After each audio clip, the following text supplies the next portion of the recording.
Hi, I'm Gary White for Channel 6 Central Kentucky Television, and today I have the privilege to talk to a man that I've known for several decades. One of my first jobs, I got to work with him, and he is now on a mission for something that's very important to him that he's been working on and has a very personal issue there with his family, and it is organ donation. And this is Anil Srivatsa. Hi, how are you? Hey Gary, it's nice to finally share stage again, but in a different setting altogether. Absolutely. Now, as we're talking, you're actually in New Jersey, right?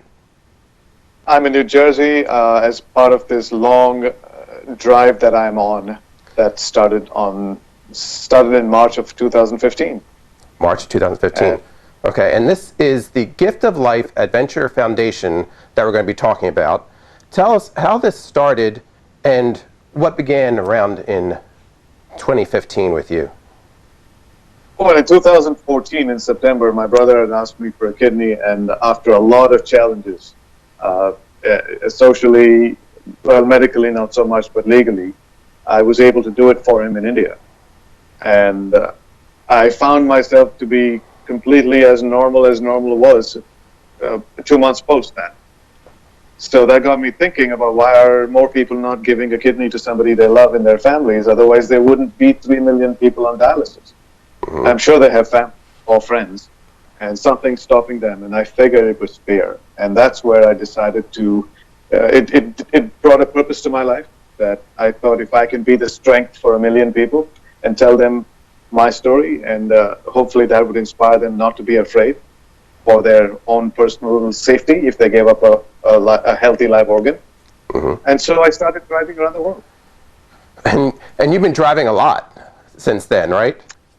I've been driving a lot, and I've been speaking to a lot of people. So when I drive, I also speak to people, and I also get the benefit of interactions like yours and mine, that a lot of media around the world thinks that what I do is unique. And it is unique, actually, and that's the reason I do it, Gary. Other than the fact that I like driving and meeting people, I'm doing this because it attracts attention. And when you get attention, you're able to talk about what you want. In fact, when I'm dressed, this is my uniform, right? And I walk around, people say, hey, what's this? And that gives me their attention, and I can talk to them about it. Absolutely. So that's really why I do this. And in fact, there are more people who are climbing Mount Everest than doing what I'm doing. So that's how isolatedly unique. Absolutely. Now, recently you were in our Kentucky adjacent area. You were in Cincinnati doing a talk. So you've been traveling around the world. I was in Newport. Actually, I was at the Newport Public Library. Okay. Very good. There was a talk organized by the National Kidney Foundation, and I was invited to share my story with some of the caregivers and people that work in the space of organ donation with UC Health. Okay, fantastic. And that's an opportunity for you to share your story, but also to share information about organ donation in general, right? Yeah, see, I use my story as a tee-up to talk about organ donation in general, because there's a lot of misconceptions. People who think they know about it actually don't. And it is important that they do, because when more people get information, they end up actually converting their intent of organ donation into actual donations. And right now, the gap is huge. Just signing up with your driver's license doesn't mean that you've finished doing you're finished with your responsibility of an organ donor. Right. In fact, today I just renewed my driver's license, and they asked me, not every DMV asks you, but I believe in Ohio for sure that it has now become a question they ask you: do you want to be an organ donor? So if someone asks you, then you think about it. But if you don't have the right information, perhaps you may say no. And that's really what I'm trying to do, is put information into my story and make it personal, so people like to hear personal stories. And my story isn't great just because I gave a kidney, right? I'm not the first guy, Gary, nor am I the last. There's people before me and after me. But it's very important. That's really important. What's making my story important is the fact that I want to see more people do it and save more lives. And I do what I believe is, as Gandhi would say, be the change you want to see, and I'm trying to be that change. But I'm not the only story I want to hear out there. I want to inspire other organ donors. When I say organ donors, live organ donors who've given a kidney or a liver, to go out there into their communities and tell the story of how healthy they are. In fact, how healthier they are after donating a kidney. Because when more people see these things, they find the courage Absolutely. to go say, Absolutely. And when we talk about organ donation, that's something too to talk about. It's you can donate, as you did, an organ when you're still alive to help somebody like your brother or somebody now, right? correct. It doesn't have to two be organs, the two, and the two are. You said they're kidney and liver.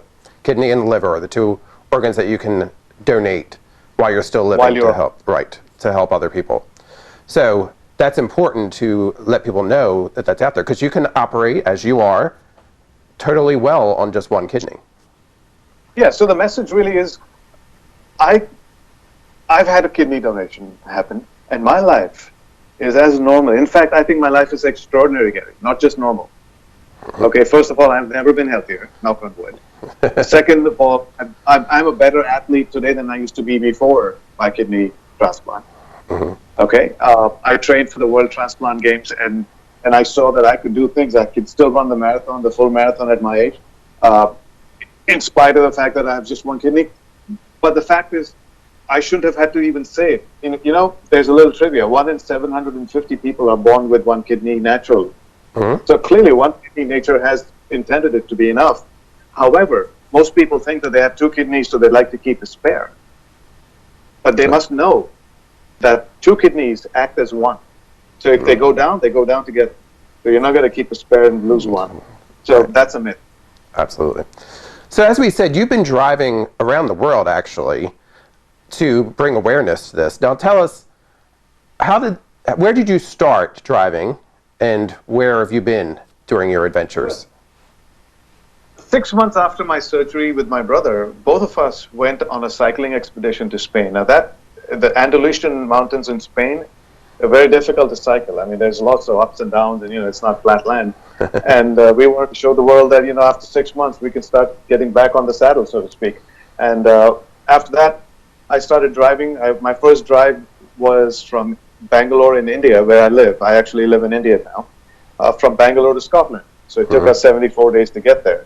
And then from there, I've driven from Italy to Dubai. So all in all, I've driven 43 countries.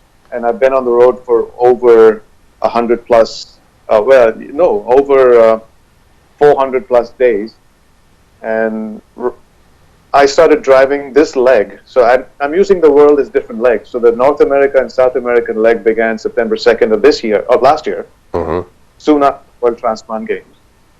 And I've been here ever since. And I'm trying to get to Argentina, but sometimes you plan things, and sometimes God laughs at you because you're planning things because He has bigger plans. Exactly. But that's also what you're doing. So as you're driving around, you've been driving around the United States as well, and you're trying to get to South America, right? Yeah, Canada and America is done. But we weren't planning to be in America for this long, but the fact that there were so many people opening up their lives to us, to my wife and I, we traveled together, to us to hear my story, that I continued to stay in America and tell more stories, to a point where I realized that I was way off budget, because then I had no money left to go down south to Argentina. Right. So now I'm just fundraising over here for gas money, if you believe it or not. Because it takes a lot of gas to get down to Argentina. It takes a lot of gas. And home is where I park it. So I drive in an overland vehicle, and we live in the car, we cook in the car. So we don't lead a very luxurious life doing this travel, and we're not tourists, Gary. Somebody yesterday asked me, "Oh, you're in Cincinnati. Would you like to see the sights?" I said, "No way. I'm not here to do that. I'm here to do a job, and that's the mission, because I am doing this on public money. I don't want to be a tourist on that. I will spend my own money and be a tourist." Right. So as we said, it's the Gift of Life Adventure Foundation, and if people want to find out more about that, they can visit your Facebook or website, right? Yeah. So it's Gift of Life Adventure. That's my handle, at Gift of Life Adventure, one word. So they could find me on YouTube, Facebook, Instagram, or giftoflifeadventure.org. They can find me there as well. And you'll see wherever you look, I am fundraising through a GoFundMe page or a Facebook fundraiser. So you guys are willing to put me back on the road to South America so I can do more talks. So Gary, what I do is when I travel, I talk. Like that's how I was there in Cincinnati and Kentucky this past couple of days. And I've so far spoken to about 75,000 people, and my goal is to speak to 1 million. So I have a long way to go. And that's great. Gas Money will help. And I'm a 501c3 foundation, so if you'd like to save on some taxes and do something like save a life and help me do that. Exactly. Absolutely. And if somebody is right now going through an issue where they know somebody who potentially could use a kidney or a liver, can they reach out to talk to you about your experience to get some information on that as well?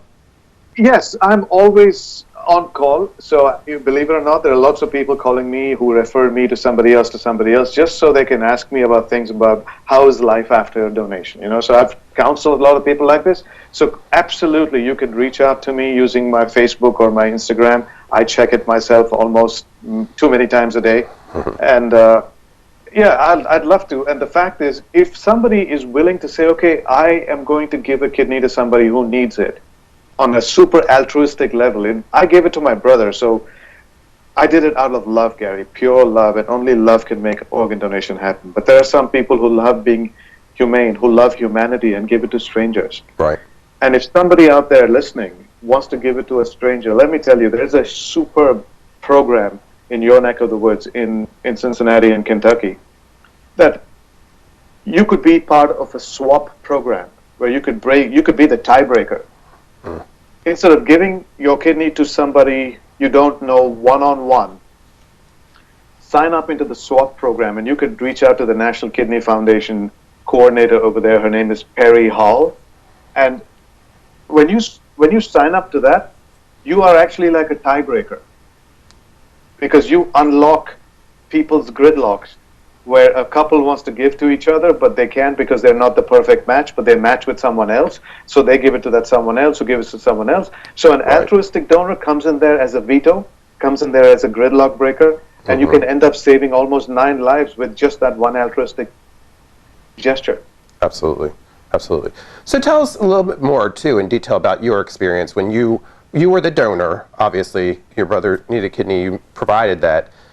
How long, you said that after 2 months you were living even a better life than you were in the past, but what was the actual process of donation? It took me 2 months to recover. That's because I wanted to take time. A lot of people come out of it sooner. My brother was back, my brother's a neurosurgeon in India, so he was back doing his surgeries 3 weeks after. So he was on his feet. It's the donor that takes a little more time. But once we recover, there's no looking back. It's almost like it never happened until people keep reminding you that it's happened. Right. So the process was a little different for me in India. The law in India gives my spouse the right to consent. And if she said no, then I cannot do it. Unlike in America, you don't have that problem. Right? So as an American living in India, I still had to abide by Indian laws. And so my wife wasn't too happy, and she said no. And her reasons were quite legitimate, so there's no way I could hold it against her. But the fact is, she said no, and I had to, we contemplated divorce as well, because I told her, then that's the only reason you have the right is because you're my wife, so why don't I just divorce and go ahead and do what I have to do and save my brother, and maybe I'll come back and marry you, which she didn't trust. But it all worked out. Yeah, it worked out because my children stepped in, and they were 14 and 16 at the time. And they convinced their mother, and my daughter asked her, I said, listen, if I have to give a kidney to my brother, wouldn't you allow me? And that's when my wife realized that, hey, this is important to him, and he wants to save his brother. And my mother was in that position where her 2 children were both going under the knife. And that's when she realized, okay, maybe this is not a good idea to come here and be selfish for her own reasons of loving me. So she let go, and sometimes they say if you love a person, let him go and they'll come back. And here I am back. And better than ever. Better than ever, yeah. That's right. So as we said, Anil is still traveling around to share his story and is looking for donations as well to make it possible for him to visit some more areas to share that information. Gas money. I'm just looking for gas money. And I promise you, Gary, if things work out, then I start driving down south towards Mexico, I will pass by Channel 6 again and hopefully have a sit down with you, tell you how things are going. Absolutely, that'd be fantastic. We look forward to it. Now tell us one more time how people can get in touch or make a donation. At the Gift of Life Adventure. Gift of Life Adventure. Don't forget the word adventure. So Gift of Life, you all know. Add the word adventure, and that makes it our foundation. It's called the Gift of Life Adventure Foundation. Even when you buy, when you shop on Amazon, you know, smiles.amazon.com, you could donate to us because every purchase you make, you could give it to a charity, right? And Amazon will give the charity some piece of that purchase. So, you know, please select us, and your annual givings, think about us, and you can still get that 501c3 tax exemption. Absolutely. And you're making a donation or contribution, you don't even really realize it at that point because you're buying all of your stuff. So that's great. So again, I've been talking with Anil, and it's the Gift of Life Adventure. And look them up, find out some more information. We have some videos we're going to share to let you see what he's been up to as well. And thanks, it's been great talking to you. And likewise, Gary, it's really nice to see you after almost 25, 30 years. Crazy. Face to face on the screen. I know. Well, hopefully in a few months, maybe we'll get you down here in person. I'm looking forward to it. Sounds great. Well, thank you very much. Again, go to the Gift of Life Adventures, and you can find out more information.